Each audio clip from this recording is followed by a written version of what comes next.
warahmatullahi wabarakatuh. Alhamdulillah rabbil alamin wassalatu wassalamu ala rasulihil karim. Amma ba'd. اليوم 12 رمضان 1446 هجري. جمعية الدعوة والإرشاد وتعاون الجاليات في محافظة بقيك تنظم برنامج إفطار تحت الشعار ندعوهم ونفطرهم. সম্মানিত দিনী ভাইরা, আমি আপনাদের একটা কথা বলছি, মনোযোগ দিয়ে শুনবেন। আল্লাহ রাসূলের উম্মতের মধ্যে ৭০,০০০ উম্মত জান্নাতে প্রবেশ করবে বিনা হিসাবে ওয়ালা আযাব। يدخلون الجنة 70,000 رسول الله 70,000 من أمتي يدخلون الجنة بلا حساب ولا عذاب। রসুলের উম্মতের মধ্যে ৭০,০০০ জান্নাতে প্রবেশ করবে, আযাব হবে না, হিসাবও হবে না। কয় হাজার? ৭০,০০০। তবে সেপত আছে, আর বা সেফা ৪টা সেপত আছে। কি বলছেন?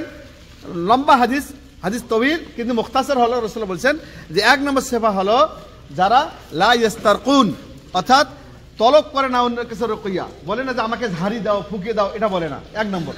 ২ নম্বর ওয়ালা ইয়াতাতায়্যারুন, তারা কি করে না ভাই? ভাগ্য পরীক্ষা করে না। কি পরীক্ষা করে না? আমাদের দেশে ভাগ্য পরীক্ষা করে, এরকম আছে না?